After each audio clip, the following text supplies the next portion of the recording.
നമസ്കാരം. നമ്മുടെ പ്രാചീന ഇന്ത്യൻ സംസ്കാരത്തിൻ്റെ പ്രത്യേകിച്ച് ആധ്യാത്മിക വിദ്യയുടെ അടിസ്ഥാനമായി പ്രവർത്തിക്കുന്ന ഘടകം എന്താണെന്ന് വെച്ചാൽ പ്രാണവിദ്യയാണ്. ശരിക്കും പ്രാണവിദ്യ അഥവാ ജീവവിദ്യ. ശിവൻ എന്ന വാക്ക് പോലും എന്താ വെച്ചാൽ ജീവൻ എന്ന വാക്കിൽ നിന്നാണ് ശിവൻ എന്നുള്ള അർത്ഥം പോലും ഉണ്ടായിട്ടുള്ളത്. ശിവൻ പരമശിവൻ എന്ന പേരിൽ നിന്നും നമ്മൾ മനസ്സിലാക്കേണ്ടത് പരമമായ ജീവനെയാണ്. ശരി, ജീവവിദ്യ അഥവാ പ്രാണവിദ്യയാണ് ഇന്ത്യൻ ആധ്യാത്മിക രംഗത്തിൻ്റെയും അതുപോലെ തന്നെ അത് ഭൗതിക രംഗത്തിൻ്റെയും അടിസ്ഥാനമായി വർത്തിച്ചിട്ടുള്ളത്. പ്രധാനമായി ആസ്തിക ദർശനങ്ങൾ, നാസ്തിക ദർശനങ്ങൾ, സ്വസ്തിക ദർശനങ്ങൾ. ആസ്തിക ദർശനം എന്ന് പറഞ്ഞാൽ എനിക്കുപരിയായിട്ടുള്ള ഒരു ദേവൻ. നാസ്തികം എന്ന് പറഞ്ഞാൽ എനിക്കുപരിയായിട്ട് മറ്റൊരു ദേവനെ ഇല്ല, യാതൊരു വിധത്തിലുള്ള ദേവതകളോ ദേവചൈതന്യങ്ങളോ ദൈവമൊന്നും ഇല്ല എന്നുള്ള വിശ്വാസം ഭൗതികവാദമാണ് നാസ്തിക വിശ്വാസം. സ്വസ്തിക വിശ്വാസം എന്ന് പറഞ്ഞാൽ എന്നിൽ ജീവനുണ്ട്, എൻ്റെ ജീവനാണ് എൻ്റെ മനസ്സായിട്ടും എൻ്റെ ബുദ്ധിയായിട്ടും എൻ്റെ ദൈവമായിട്ടും എല്ലാം പരിണമിക്കുന്നത്. ഈ ജീവൻ ശരീരത്തിൽ നിന്നും ഒരവസ്ഥയിൽ നിന്നും മറ്റൊരവസ്ഥയിലേക്ക് അത് പരിണാമം സംഭവിച്ചുകൊണ്ടേയിരിക്കുകയാണ്. ശരി, ജീവനാണ് നമ്മുടെ ശരീരത്തിൽ നിന്നും പരിണാമം സംഭവിച്ചിരിക്കുന്നത്. ഈ ജീവൻ സകല ജീവികൾക്കുണ്ട്. അങ്ങനെയുള്ള ശ്രേഷ്ഠമായ ജീവബോധത്തിലേക്ക് ജീവൻ്റെ പ്രാണൻ്റെ അവസ്ഥയെ മനുഷ്യനിൽ നിൽക്കുന്ന അവസ്ഥയിൽ നിന്നും വീണ്ടും ശ്രേഷ്ഠമായ അവസ്ഥയിലേക്ക് പോയിട്ടുള്ള ശ്രേഷ്ഠ ജീവബോധ സത്തകളെയാണ് നമ്മൾ ദേവതകളെന്ന് വിശേഷിപ്പിക്കുന്നത്. മനുഷ്യൻ അത്ര എത്തിയിട്ടില്ല ശരിക്കും. അതുകൊണ്ടാണ് മനുഷ്യൻ ദേവതാ തലത്തിലല്ല, പക്ഷേ മനുഷ്യ ശരീരത്തിൽ അന്തർലീനമായി കിടക്കുന്ന ജീവനെ ദേവതയെ പോലെയോ അല്ലെങ്കിൽ ദേവതയ്ക്ക് ഉപരിയായിട്ട് അതിന് മുകളിലേക്കോ മാറ്റി പരിണമിപ്പിക്കാൻ മനുഷ്യന് കഴിയും. ഇവിടെയൊക്കെ വർത്തിക്കുന്നത് എന്താണെന്ന് വെച്ചാൽ പ്രാണനാണ്. ശരിക്കും വേദത്തിൻ്റെ ആദിവേദമായുള്ള ഋഗ്വേദത്തിൻ്റെ ഏറ്റവും ആദ്യത്തെ മണ്ഡലം തന്നെ തുടങ്ങുന്ന അഗ്നി മീളയ പുരോഹിതം. ഈ അഗ്നി എന്നത് തന്ത്രത്തിൽ രം എന്ന് പറയുന്ന ഒരു ബീജാക്ഷരമായിട്ടാണ് കണക്കാക്കുന്നത്. രം എന്ന് പറഞ്ഞാൽ അഗ്നി ബീജാക്ഷരം. അഗ്നി അത് പ്രാണനെയാണ് അഗ്നി എന്ന് കൊണ്ട് സൂചിപ്പിക്കുന്നത്. ശരിക്കും രാമായണം എന്ന് പറഞ്ഞാൽ രം അയനം ആണ് രാമായണമായിട്ട് മാറുന്നത്. പ്രാണൻ്റെ അയനം, അതായത് നാഡീഞരമ്പുകൾ കൂടിയുള്ള പ്രാണൻ്റെ അയനം അഥവാ സഞ്ചാരത്തെയാണ് രാമായണം എന്നുള്ള വാക്കുകൊണ്ട് ആ ഒരു ഇതിഹാസ പദം കൊണ്ട് പ്രാചീനമായിട്ടുള്ള നമ്മുടെ പൂർവികന്മാർ ഉദ്ദേശിച്ചിട്ടുണ്ട്. ഒരു കാലഘട്ടത്തിൽ അതിൽ പല മാറ്റങ്ങളും കൈകടത്തലുകളോ വന്നു എങ്കിൽ പോലും യഥാർത്ഥത്തിൽ ഈ പ്രാണവിദ്യയാണ് നമ്മുടെ ഇന്ത്യൻ പ്രാചീന ഭാരതീയമായിട്ടുള്ള ആധ്യാത്മിക മണ്ഡലത്തിൻ്റെ സകലമായിട്ടുള്ള അടിത്തറയായിട്ട് നിൽക്കുന്നത് ഈ ഒരു പ്രാണവിദ്യയാണ്. ഈ പ്രാണവിദ്യയിലുള്ള കൃത്യമായിട്ടുള്ള അവബോധം ഇല്ലായ്മയാണ് പിൽക്കാലഘട്ടത്തിൽ വിവിധ മതങ്ങളും വിവിധ സമ്പ്രദായങ്ങളുമായിട്ട് നമ്മുടെ ആധ്യാത്മിക മണ്ഡലം വേർതിരിയാനുള്ളൊരു കാരണവും വേർതിരിഞ്ഞു എന്നുള്ളത് മാത്രമല്ല, അത് പരസ്പരം സംഘർഷത്തിലേക്കും മത്സരത്തിലേക്കും മേധാവിത്വത്തിലേക്കും കീഴ്പ്പെടുത്തലുകളിലേക്കും ഒക്കെ പോകാൻ കാരണം എന്താ വെച്ചാൽ ഈ പ്രാണവിദ്യ എന്ന അടിസ്ഥാനപരമായിട്ടുള്ള ഘടകം നമ്മുടെ ആധ്യാത്മിക മണ്ഡലത്തിൻ്റെ ബേസായിട്ട് പ്രവർത്തിക്കുന്നുണ്ട് എന്നുള്ളത് നമുക്ക് കൃത്യമായിട്ട് ആ ഒരു കാലഘട്ടത്തിൽ ഈ ഒരു കാലഘട്ടത്തിൽ അത് മുഴുവനായിട്ട് നമുക്ക് തിരിച്ചറിയാൻ പറ്റിയിട്ടില്ല. ശരിക്കും കാരണം എൻ്റെ ജീവൻ തന്നെയാണ് എൻ്റെ മനസ്സായിട്ടും എൻ്റെ ബുദ്ധിയായിട്ടും എല്ലാ രീതിയിലും വർക്കൗട്ടാകുന്നത് എന്നിൽ അന്തർലീനമായി കിടക്കുന്ന ജീവനാണ്. ഈ ജീവൻ ഇല്ല എന്നുള്ളത് ഭൗതികവാദത്തിനോ ഒരു വാദത്തിനോ നിഷേധിക്കാൻ പറ്റാത്തതാണ്. മനുഷ്യന് ജീവനുണ്ടല്ലോ. ശരിക്കും ജീവനാണ്, ആ ജീവനൊരു ഊർജ്ജമാണ് എന്നെങ്കിൽ അതിന് പരിണാമവും സംഭവിക്കുന്നുണ്ട്. ഇത് തന്നെയാണ് ബുദ്ധൻ പറഞ്ഞിട്ടുള്ളത്. ബുദ്ധൻ എന്തുകൊണ്ട് ദൈവത്തിനെ അനുകൂലിച്ചില്ല, ദൈവത്തിന് വേണ്ടി ദേവതാരാധനകളോ ദൈവം ഉണ്ട് എന്ന് ബുദ്ധൻ പറഞ്ഞില്ല. അതോടൊപ്പം തന്നെ ദൈവം ഇല്ല എന്നും ബുദ്ധൻ പറഞ്ഞില്ല. മറിച്ച് അന്തർലീനമായി കിടക്കുന്ന പ്രാണനെ അതിൻ്റെ അധോഗതിയിൽ നിന്നും ഉന്നതമായിട്ടുള്ള ശ്രേഷ്ഠമായിട്ടുള്ള തലങ്ങളിലേക്ക് മാറ്റാനുള്ള വിദ്യകളാണ് ബുദ്ധമതമായാലും ശരി, ജൈനമതമായാലും ശരി, ഹിന്ദുമതമായാലും ശരി, എല്ലാത്തിലും അന്തർലീനമായി കിടക്കുന്നത് അതാണ്. പക്ഷെ അത് കൃത്യമായിട്ട് അതിൽ നിന്ന് സ്ഫുടം ചെയ്തെടുക്കാൻ നമുക്ക് ലായില്ല എന്നുള്ളത് കൊണ്ട് അതോ നമ്മൾ തെറ്റിദ്ധരിച്ചു എന്നുള്ളത് കൊണ്ട് മാത്രമാണ് ഈ ഹിന്ദു മതം അല്ലെങ്കിൽ ബുദ്ധമതം, ജൈനമതം എന്നൊക്കെ പ്രത്യേകമായിട്ടുള്ളതൊക്കെ ഇവയൊക്കെ ഒരു പ്രത്യേക വിവിധങ്ങളായ മതങ്ങളാണ് എന്നുള്ളൊരു ധാരണയിൽ ഒരുപാട് കാലം ഇന്ത്യൻ ആധ്യാത്മിക മണ്ഡലം സഞ്ചരിച്ചു എന്നുള്ളത് മാത്രമല്ല, ഇവർ തമ്മിൽ വലിയ രീതിയിലുള്ള സംഘർഷങ്ങളും തർക്കങ്ങളും ഉണ്ടായിട്ടുണ്ട്. ബുദ്ധനും ജൈനനും എന്നതിനേക്കാൾ അവർ ബുദ്ധമതത്തിന് ഏറ്റവും കൂടുതൽ എതിർത്തിട്ടുള്ള ബ്രാഹ്മണ സംസ്കാരമാണ് എന്ന് നമുക്ക് ചരിത്രത്തിന് പരിശോധിച്ച് നോക്കുന്ന സമയത്ത് കാണാം. അതേസമയം വൈദിക ബ്രാഹ്മൺസ് ഇവിടെ വൻ കർക്കശമായിട്ടുള്ള തകർച്ചയ്ക്ക് വിധേയമായിട്ടുണ്ട്, അക്രമങ്ങൾക്ക് വിധേയമായിട്ടുണ്ട്. നമ്മൾ ഈ ഇന്നത്തെ ബഹുഭൂരിപക്ഷം ചേരുന്ന ജനതയുടെ പൂർവികന്മാർ ബുദ്ധന്മാരായിരുന്നു ജൈനന്മാരായിരുന്നു എന്നത് കാര്യങ്ങളൊക്കെ ശരി തന്നെ ശരിക്കും. പക്ഷേ അതോടൊപ്പം തന്നെ ചില കാലഘട്ടത്തിൽ ചരിത്രത്തിൽ രേഖപ്പെടുത്താത്ത പല കാലഘട്ടങ്ങളിലും ഈ ബ്രാഹ്മണിക്കൽ വൈദിക ബ്രാഹ്മിൺസ് എന്ന് പറയുന്ന ആളുകളും അതിക്രൂരമായിട്ടുള്ള അക്രമങ്ങൾക്കൊക്കെ വിധേയമാക്കപ്പെട്ടിട്ടുണ്ട് ശരിക്കും ഇന്ത്യ ചരിത്രത്തിൽ. പക്ഷേ അതൊരു നമ്മളങ്ങനെ ഒരു സംഘർഷം ഉണ്ടായി എന്ന് വിചാരിച്ച് ഇന്നും എന്തൊക്കെ നടന്നു പോയിട്ടുള്ള സംഘർഷത്തിൻ്റെ പേരും പറഞ്ഞ് വിവിധങ്ങളായിട്ടുള്ള മതങ്ങളായിട്ട് വിഘടിച്ച് അങ്ങോട്ടും ഇങ്ങോട്ടും നിൽക്കുകയല്ലേ ഉണ്ട്. പിൽക്കാലഘട്ടത്തിൽ ശൈവനും ശാക്തയനായിട്ടും വൈഷ്ണവനും ഗാണവത്തിനും ഒക്കെ ആയിട്ട് സംഘർഷം ഉണ്ടായല്ലോ ശരിക്കും. ഏറ്റവും കൂടുതൽ രൂക്ഷമായുള്ള സംഘർഷം വന്നിട്ടുള്ളത് വൈഷ്ണവരും ശൈവരും തന്നെ ശരി.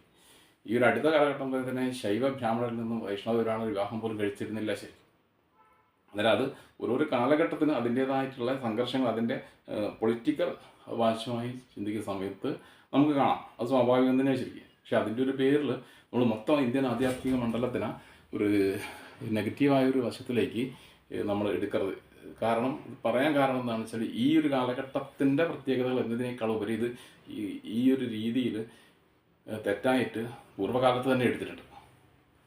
പൂർവ്വകാലത്ത് തന്നെ എടുത്തു എന്നല്ല, ഒരു വിഭാഗം മറ്റൊരു വിഭാഗത്തിനെ കിട്ടുന്ന അവസരത്തിൽ അധികാരം, സാമൂഹിക രാഷ്ട്രീയ സാമ്പത്തിക മേധാവിത്വം ഒക്കെ ഏതെങ്കിലും ഒരു വിഭാഗത്തിന് കൂടുതലായി കിട്ടുന്ന സമയത്ത് അല്ലെങ്കിൽ ഏതെങ്കിലും രീതിയിലുള്ള ഈ രീതി ഞാൻ നേരത്തെ പറഞ്ഞല്ലോ ശരി. പ്രാണവിദ്യ എന്ന് പറയുന്നത് പ്രാണവിദ്യയുടെ ശ്രേഷ്ഠത മനസ്സിലാക്കിയോ അല്ലെങ്കിൽ അതിൻ്റെ നിഗൂഢമായിട്ടുള്ള പ്രയോഗ തന്ത്രങ്ങൾ മനസ്സിലാക്കിയോട്ടുള്ള വിഭാഗങ്ങൾക്ക് സ്വാഭാവികമായി സാമൂഹികമായിട്ടുള്ള മേധാവിത്വം കൂടി അതിൻ്റെ പേര് ഉണ്ടാക്കാൻ പറ്റും, സാമ്പത്തികമായുള്ള മേധാവിത്വം ഉണ്ടാക്കാൻ പറ്റും, രാഷ്ട്രീയപരമായിട്ടുള്ള പല രീതിയിലുള്ള മേധാവിത്വം ഉണ്ടാക്കിയെടുക്കാൻ പറ്റും ശരിക്കും. അങ്ങനെ ഉയർന്നിട്ടുള്ള വിഭാഗങ്ങൾ അതാത് കാലഘട്ടത്തിൽ മറ്റുള്ളവരെ അടിച്ചമർത്താൻ വേണ്ടി ശ്രമിച്ചിട്ടുണ്ട്. അതിൻ്റെ ഭാഗമായിട്ട് ബ്രാഹ്മണ ബുദ്ധ സംഘർഷങ്ങളൊക്കെ അതിശക്തമായ രീതിയിൽ ഭാരതത്തിലുണ്ടായിട്ടുണ്ട് ശരി. അത് സ്വാമി വിവേകാനന്ദനൊക്കെ തന്നെ അത് പല സമയത്തും പറയുന്നത്. പക്ഷേ നമ്മളിങ്ങനെ ഇന്നത്തെ ഒരു സാഹചര്യത്തിൻ്റെ ആവശ്യകത എന്ന് ചോദിച്ചിട്ടുണ്ട് എങ്കിൽ വീണ്ടും നമുക്ക് ആ ഒരു പൂർവികമായിട്ടുള്ള ഒരു ശ്രേഷ്ഠമായിട്ടുള്ളൊരു കാലഘട്ടത്തിനെ വീണ്ടും അവതരിപ്പിക്കണമെങ്കിൽ നമ്മളത് സംഘർഷത്തിലേക്കോ തർക്കങ്ങളിലേക്കോ പോവുകയല്ല വേണ്ടത്. മറിച്ച് തിരുത്തലുകൾ കയ്യേറിയിട്ടുള്ള അല്ലെങ്കിൽ മാനിപ്പുലേറ്റഡ് ആയിട്ടുള്ള ദർശനങ്ങൾക്ക് കൃത്യമായും സത്യമായിട്ടുള്ള വ്യാഖ്യാനം കൊടുക്കണം ശരി. ഇന്ന് നമുക്ക് ലഭ്യമായിട്ടുള്ള ഗ്രന്ഥങ്ങളെല്ലാം അതാത് കാലഘട്ടത്തിലെ ഭരണാധികാരികളുടെയോ അല്ലെങ്കിൽ അതാത് കാലഘട്ടത്തിലുള്ള ആത്മീയ നേതൃത്വത്തിൻ്റെയോ എഡിറ്റിങ്ങിന് വിധേയമായിട്ടുള്ളത് നമുക്ക് ലഭ്യമാകുന്നുള്ളൂ എന്ന് നമുക്ക് ദുഃഖകരമായിട്ടുള്ളൊരു യാഥാർത്ഥ്യം നിലനിൽക്കുന്നുണ്ട് എന്ന് കരുതിയിട്ട് ഏതെങ്കിലും ഒരു ഗ്രന്ഥത്തിൽ അങ്ങനെ സത്യസന്ധതയ്ക്കും ധാർമ്മികതയ്ക്കും പ്രപഞ്ച നിയമങ്ങൾക്ക് അല്ലെങ്കിൽ മനുഷ്യത്വം മനുഷ്യർ തമ്മിലുള്ള വിവേചനത്തിന് കൂട്ടുന്ന രീതിയിലുള്ള കാര്യങ്ങളുണ്ട് എന്നതുകൊണ്ട് നമ്മൾ അതിനെ മൊത്തത്തിൽ തള്ളിക്കളയുക എന്നതിനേക്കാൾ ഇത് ഏതേത് കാലഘട്ടത്തിൽ പ്രത്യേക താല്പര്യപ്രകാരം കൂട്ടിച്ചേർത്തതാണ് എന്ന് മനസ്സിലാക്കിയിട്ട് നമ്മൾ അതിൻ്റേതായിട്ടുള്ള ഒരു പ്രാധാന്യത്തിൽ മാത്രം എടുക്കുക എന്നതേ നമുക്ക് പറയാനുള്ളൂ ശരി. അതല്ലാതെ അത് രണ്ട് വിഭാഗവും ശരി. ഇതിനെ അനുകൂലിക്കുന്ന വിഭാഗമായാലും ശരി, അതിന് എതിർക്കുന്ന വിഭാഗമായാലും. ഉദാഹരണത്തിന് രാമായണത്തിനെ പറ്റി പറഞ്ഞിട്ടുണ്ടെങ്കിൽ രാമായണത്തിനെ അനുകൂലിക്കുന്ന രീതിയിൽ നമുക്ക് സംസാരിക്കുക, രാമായണത്തിനെ എതിർക്കുന്ന രീതിയിലുള്ള ഒരുപാട് ജനങ്ങളും ഈ ഭാരതത്തിലുണ്ട് ശരി. അതിന് എതിർക്കുന്നത് എന്താ ശംഭുകവധം, രാമായണത്തിൽ ശംഭുകവധം. അതൊക്കെ നമുക്ക് പ്രക്ഷിപ്തം എന്നുള്ളൊരു വാദം കൊണ്ട് വെറുതെ അങ്ങ് പറഞ്ഞ് പോകാൻ പറ്റുന്ന ഒരു കാര്യമല്ല. കാരണം ഏതെങ്കിലും ഒരു സുപ്രഭാതത്തിൽ ഇന്ത്യയിൽ അന്ന് നിലവിലുണ്ടായിരുന്ന സകല രാജകൊട്ടാരത്തിലെയും അല്ലെങ്കിൽ ആശ്രമത്തിലെയും മഠത്തിലെയും എല്ലാ വാൽമീകി രാമായണത്തിൻ്റെയും പ്രതികളിൽ ഒരു കള്ളൻ ഒളിച്ചു കയറി രഹസ്യമായിട്ട് ഇതിലൊക്കെ ഉത്തരാഖണ്ഡം രാമായണത്തിൽ എഴുതി ചേർത്തു എന്ന് പറഞ്ഞാൽ അത് യുക്തിക്ക് നിരക്കാതാണ് ശരി. അപ്പോൾ അതാത് കാലഘട്ടത്തിൽ അതാത് മതത്തിൻ്റെ നേതൃത്വം തന്നെ വളരെ ബോധപൂർവം ചെയ്തു വെച്ചിട്ടുള്ളത് തന്നെയാണ് ശരി. ഇപ്പം അത് നമ്മൾ ന്യായീകരിക്കാൻ പറ്റാത്തത് കൊണ്ട് പ്രക്ഷിപ്തവാദമൊക്കെ എന്ന് പറയുന്നത് മാത്രമേ ഉള്ളൂ. ഇതിനർത്ഥം എന്താ വെച്ചാൽ രാമായണത്തിന് മുഴുവൻ നമ്മൾ അങ്ങനെ ഒരു ഈ രീതിയിലുള്ള കാര്യങ്ങൾ രാമായണത്തിലുണ്ട് എന്നതുകൊണ്ട് രാമായണത്തിനെ മൊത്തം തള്ളിക്കളയുക എന്നുള്ളതല്ല വേണ്ടത്. മറിച്ച് തള്ളിക്കളയേണ്ടതിന് തള്ളിക്കളയും, അതിൽ കൊള്ളേണ്ടതിനെ കൊള്ളുകയാണ് വേണ്ടത്. അതാണ് ഈ ഒരു കാലഘട്ടത്തിൻ്റെ ഒരു പ്രസക്തി. ആത്മീയ ആചാര്യന്മാർ എന്ത് വേണമെന്ന് വെച്ചാൽ കാലഘട്ടത്തിനനുസരിച്ച് കാലഘട്ടത്തിൻ്റെതായ ആവശ്യത്തിനനുസരിച്ച് അതിനെ കൃത്യമായി വ്യാഖ്യാനിച്ചു കൊടുക്കാൻ നമ്മുടെ ഭാരതീയ തത്വചിന്തയിൽ പോകുന്ന ആത്മീയ ആചാര്യന്മാർക്ക് അത് പറ്റണം ശരി. അത് പലപ്പോഴും ഏതെങ്കിലും ഒരു രാഷ്ട്രീയ താല്പര്യത്തിനനുസരിച്ചോ അല്ലെങ്കിൽ ഏതെങ്കിലും ഒരു സമുദായത്തിൻ്റെ താല്പര്യത്തിനനുസരിച്ചോ അതിൻ്റെ ഏതെങ്കിലും ഒരു മതത്തിൻ്റെ, പ്രത്യേകിച്ച് ഈ നമ്മുടെ ഭാരതീയ ഇന്ത്യയിൽ തന്നെ ഉണ്ടായിട്ടുള്ള മതങ്ങളെന്ന് പറയുന്ന സമയത്ത് പലപ്പോഴും ബുദ്ധമതം, ജൈനമതം, വൈദിക ബ്രാഹ്മണ മതം എന്നൊക്കെ രീതിയിലുള്ള, ഇന്നത്തെ ഹിന്ദു മതം എന്നൊക്കെ പറയുന്ന രീതിയിലുള്ള ഒരു വിഭജനത്തിലേക്ക് പോകാതെ ഇതൊക്കെ എങ്ങനെ, എപ്പോഴും, എന്തുകൊണ്ട് വിഭജിക്കപ്പെട്ടു, ഇതിൽ നമുക്ക് ഉൾക്കൊള്ളേണ്ടതുണ്ട്, തള്ളിക്കളയേണ്ടതുണ്ട്, കാലഘട്ടത്തിനനുസരിച്ചുള്ള രീതിയിൽ. അത് പണ്ട് കാലഘട്ടത്തിലെ പല ഗ്രന്ഥങ്ങളും, പ്രാമാണിക ഗ്രന്ഥങ്ങളും ഇന്നത്തെ കാലഘട്ടത്തിന് യോജിക്കുന്നതല്ല. അതോടൊപ്പം തന്നെ ഇത് ഫോളോ ചെയ്യുന്ന ആൾക്കാരും സ്വയം വരുത്തേണ്ട മാറ്റത്തിനെക്കുറിച്ച് ചിന്തിക്കേണ്ടതുണ്ട്. നേരത്തെ പറഞ്ഞല്ലോ, പ്രാണവിദ്യ, സ്വന്തം പ്രാണനല്ല, സ്വന്തം ജീവനിൽ തന്നെ ഉണ്ടാക്കേണ്ട വ്യത്യാസത്തിനെക്കുറിച്ച് നമ്മൾ ബോധവാന്മാരാകേണ്ടതുണ്ട്. അതിനുള്ള ശ്രമം നടത്തേണ്ടതുണ്ട്. അതിന് വേണ്ടിയിട്ടാണ് നമുക്ക് ഓരോരുത്തർക്കും ഒരു ജന്മം പോലും, മനുഷ്യജന്മം പോലും ഒരു മനുഷ്യ ശരീരത്തിൽ കൂടി നമുക്ക് തന്നിട്ടുള്ളത് എന്തിനാണെന്ന് വെച്ചാൽ, നമ്മൾ അന്തർലീനമായി കിടക്കുന്ന ഈ ഒരു ജീവൻ്റെ പരിണാമത്തിന് അതിൻ്റെ സകലമായിട്ടുള്ള നിയമങ്ങൾക്കനുസരിച്ച് മുന്നോട്ട് ഏറ്റവും ശ്രേഷ്ഠമായ രീതിയിലേക്ക് പരിണമിപ്പിക്കാൻ വേണ്ടിയിട്ടാണ്.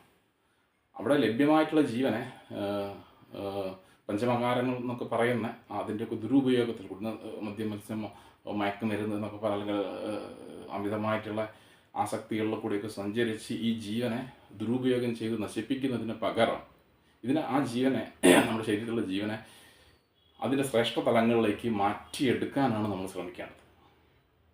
നിങ്ങളുടെ ജീവൻ ശാന്തമാകുന്നെങ്കിലേ നമ്മൾ ശാന്തമാകുന്നുള്ളൂ. ശരിക്കും ജീവൻ തന്നെയാണ് മനസ്സായിട്ട് പ്രതിഫലിക്കുന്നത്, ജീവൻ തന്നെയാണ് ബുദ്ധിയായിട്ട് പ്രവർത്തിക്കുന്നത്. എത്രമാത്രം ശ്രേഷ്ഠത ജീവനുണ്ടോ അതിനനുസരിച്ച് മനസ്സിൻ്റെ ശ്രേഷ്ഠത കൂടും.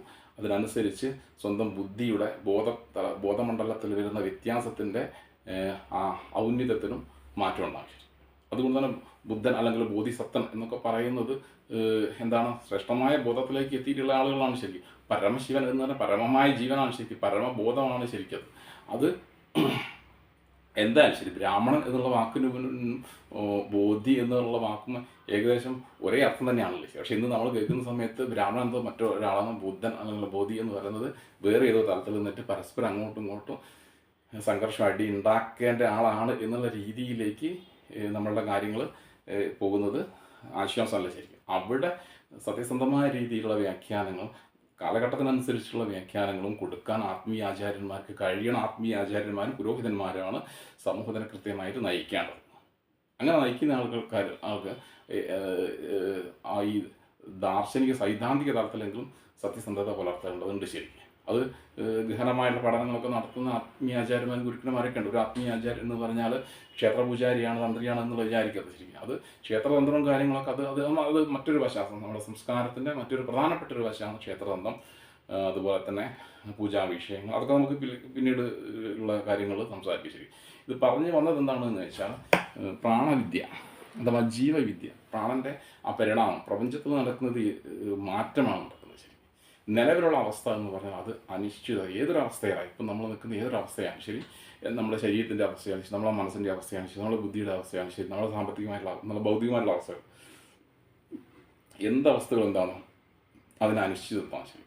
കാരണം അത് ആ അവസ്ഥയിൽ സ്ഥിരമായി നിൽക്കുന്നതല്ല, നാളെ അത് മാറ്റപ്പെടും, ഇപ്പം തന്നെ അത് മാറ്റപ്പെടും.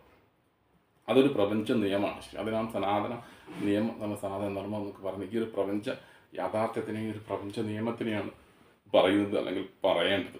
പക്ഷേ ഇന്ന് നമ്മൾ എഴുതി വെച്ച ഗ്രന്ഥങ്ങളെടുത്ത് വായിക്കുന്ന സമയത്ത് സനാതന ധർമ്മം എന്ന് പറഞ്ഞാൽ മറ്റു പലതിനെയും നമുക്ക് അംഗീകരിക്കാൻ പറ്റാത്ത പല കാര്യത്തിനെയും സനാതന ധർമ്മം എന്നും പറഞ്ഞുകൊണ്ട് പല ഗ്രന്ഥത്തിലും കാണാൻ.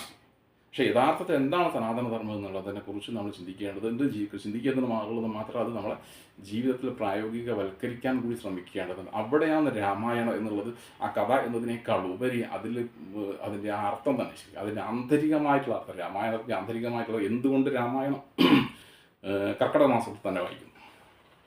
ഏറ്റവും കൂടുതൽ കാറ്റും മഴയും രോഗങ്ങളും ദുരിതങ്ങളും ഒക്കെ നമുക്ക് തരുന്ന ഒരു മാസമാണ്. 12 മാസങ്ങൾ എടുത്ത് നോക്കുന്ന സമയത്ത് ഈ കർക്കിടകം എന്ന് പറയാൻ ശരി.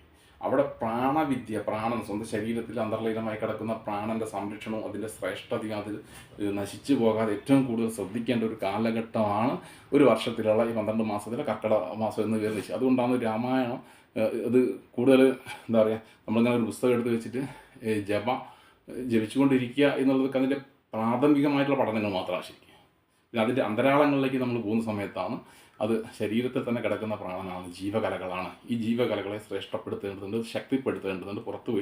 പുറത്ത് പല രീതിയിലും പോയി നശിച്ച് ജീവൻ്റെ മരണത്തിലേക്ക് അല്ലെങ്കിൽ രോഗാവസ്ഥയിലേക്ക് നമ്മൾ എത്തിക്കുക. കാരണം പ്രാണശോഷണമാണ് രോഗത്തിലേക്കും മരണത്തിലേക്കൊക്കെ എത്തിക്കുന്നത്. അവിടെ അതിൻ്റെ ആ ശ്രേഷ്ഠ നമ്മൾ എന്തായാലും മരിക്കാതിരിക്കില്ല. മരിക്കുന്ന സമയമാകുമ്പോഴേക്കും ആ ഒരു പരിപൂർണമായിട്ടുള്ള ഒരു ശ്രേഷ്ഠത അതിൻ്റെ പാരമ്യത്തിൽ എത്തിക്കുക എന്നുള്ളതാണ് ഓരോ മനുഷ്യ ജന്മത്തിൻ്റെയും പ്രധാനപ്പെട്ട ലക്ഷ്യം.